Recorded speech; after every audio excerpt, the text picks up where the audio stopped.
Today we are putting a vertical radiator in our 98 Z28. That's bad.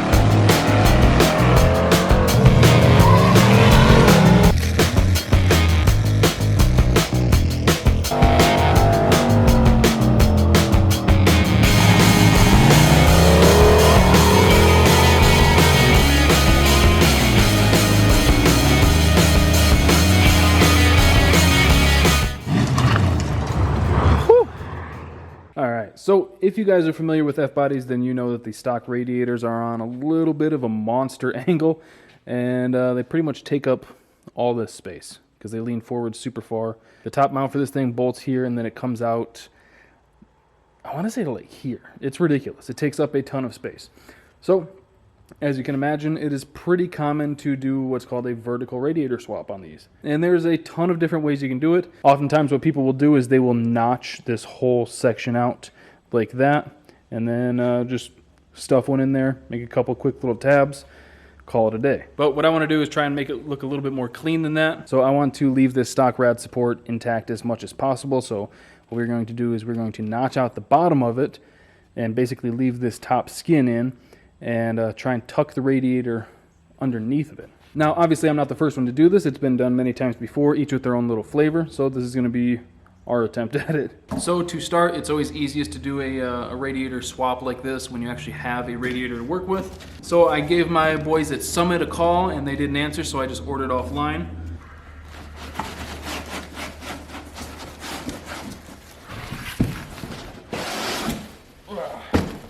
And we got ourselves a nice Griffin radiator here. I'll put the part number up on the screen. This was actually surprisingly cheaper than I expected a name brand radiator to be. Full disclosure, I usually order like the cheaper eBay ones. That's what's in the Skylark right now. That thing stays nice and cool. It was 84 degrees out yesterday. Cruising down the road, it didn't get over 165. Like annoyingly cool. So this thing, I basically went with this one because one, it was cheaper than I thought it would be. It was $230 shipped, and it was really hard to find a radiator the dimensions that we needed. So this is 27.5 outside to outside, 15.5 top to bottom. This is a very nice radiator, has the correct sizes for our LS here. Like I said before, this is a pretty common swap. People have used this radiator to do what I'm doing before. They do make one that is a little bit taller if you wanted to just notch that section like I was talking about earlier. You know, the more surface area you have, the more cooling capacity you have. So, but like I said, we're trying to make this thing more complicated than it needs to be. So, first thing I want to do is tape this on and probably cut one out for the backside so that the fins don't get all messed up. Test fitting everything, and then I'm going to mark the center of our radiator here, measure off some reference points, mark the center of this core support, which, just eyeballing it, will be just a hair left of this hole here. I'm going to guess that like that right there will be our center point, but we'll take some measurements, make sure everything's nice and squared up, and then we'll start marking things off and seeing where we need to cut. Alright, sorry if the fan's too loud. I'll turn it off in a second. It's just really hot in here right now. So, let's get our... It is right at 27.5. Okay, so that would be 13 3/4. So, we got the center of our radiator right there, 13 3/4. And then I came over here, taped off the core support so I can mark things easier. From the inside of this fender to the inside of that fender is 57.5. Half of that... Ooh, we got floppy there. Half of that is 28 3/4. So, coming back here, 28 3/4. Come on, dude. Take some fucking Blue Chew or something. Coming back there, 28 3/4. So, we got our center mark for the core support. So now we can set the radiator in there, line that up, and then more or less just trace around the radiator.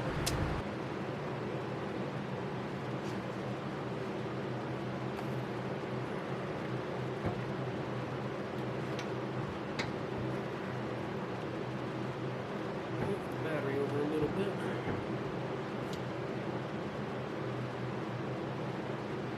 But they're more or less right there. control.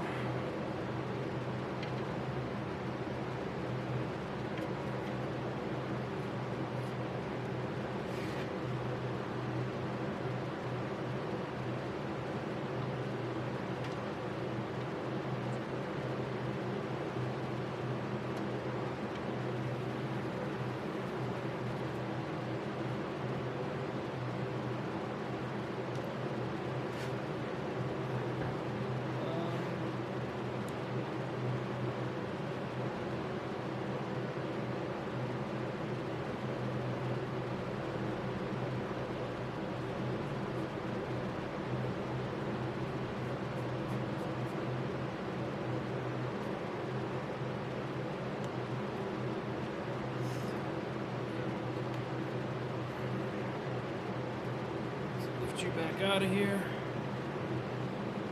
So now we have our rough opening. So you can see the edges here. This is about a 1/2 inch outside the body of the radiator. Same as over there. Then we're going to cut basically like right on the edge of the radius for this top lip here. Then I also marked out where the radiator cap's going to be. This is roughly the center point. So what I'm going to do for that is I'll take a hole saw bit. I've got this, I believe it's a 3.5. I don't know, it's so old and worn down. Yeah, 3.5. So once the radiator cap and everything is on this, that should be a pretty close fit. So I'll take that, punch this out, and then just clean up the edges. And then I'm going to have to find a way to get the cutter in here to cut everything from the back side so I can pull that inner lip of the sheet metal out and fit the radiator in there. Time to start getting to work. Got to pull that battery out too so I don't fry everything.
Got the hole for the fill neck all cut out. I could clean it up a little bit more. It's really not too bad though. I ended up cutting the underside back about another inch, hopefully, because I had the radiator in here once before. But hopefully this is our final test fit.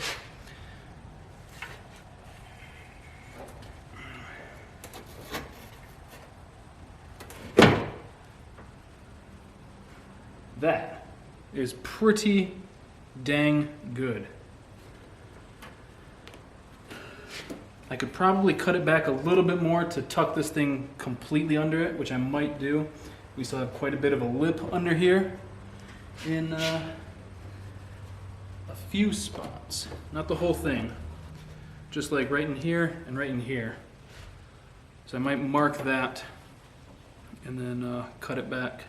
Yeah, from like here to here, and then yeah, about the same here out. But that's fitting pretty dang good. I thought that the rad fill neck was going to be a little bit more sunk into it. I didn't need this big of a hole. I probably could have gotten away with like a 2.5 inch, but it's so nice and uniform that I don't think it looks too bad. All right, here you guys can see it from the front. Tucks in there nicely, flush with the edge of the core support, so the only thing that'll be sticking out is the fans.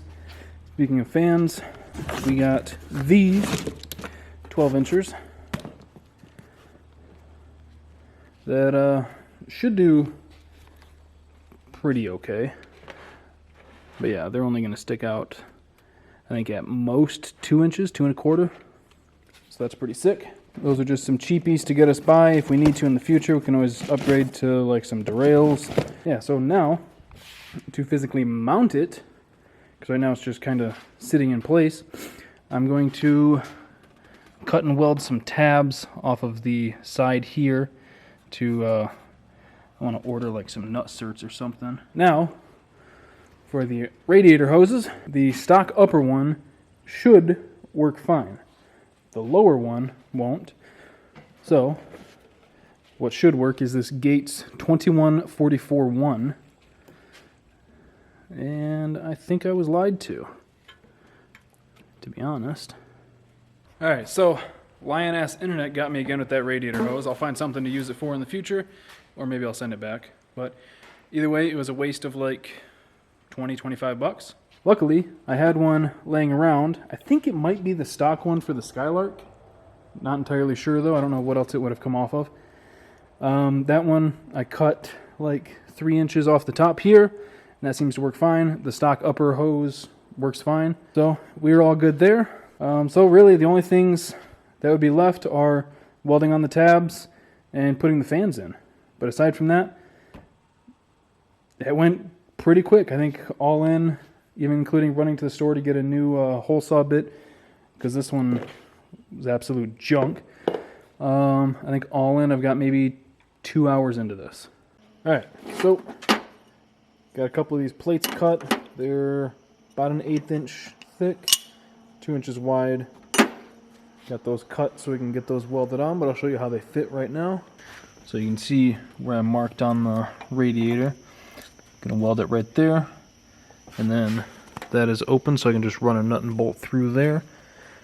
And same thing on the other side, and that'll be plenty. Probably put like a rubber washer between it just to help with any insulation. I should have a handful of those still in one of my drawers. I believe it was, yes, this one. Yeah, I'll just run one of those on each side, like I said, to help absorb any vibration, stuff like that, and then we're good. So I'm gonna get the radiator pulled out and start welding those on.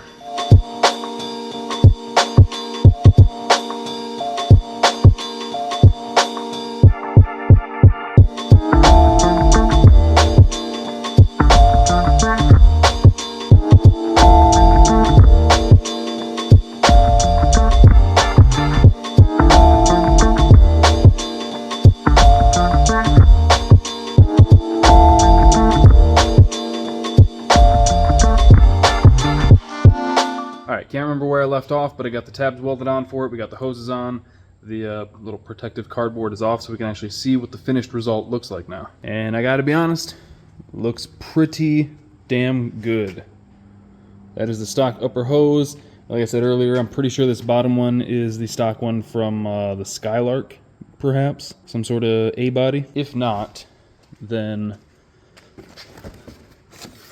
this Dayco 71990 looks like it would also work very well. So that is another option. It looks damn near identical to that one. So if you're in the market for a lower hose, you don't have one, that's one I'd consider getting.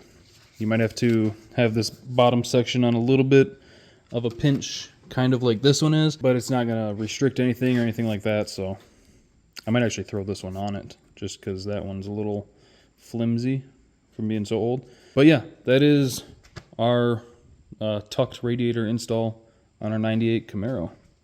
I think it turned out pretty dang good. You need to get a cap for it. Tons of room for, well, that one's a little too small, but I got a 70-75 up there that might end up on this at some point. So that is going to do it for today's video. Hope you guys enjoyed it. Thank you guys for watching. Hope you enjoyed it. Thank you for subscribing, clicking that bell to get notifications. I'll see you next time.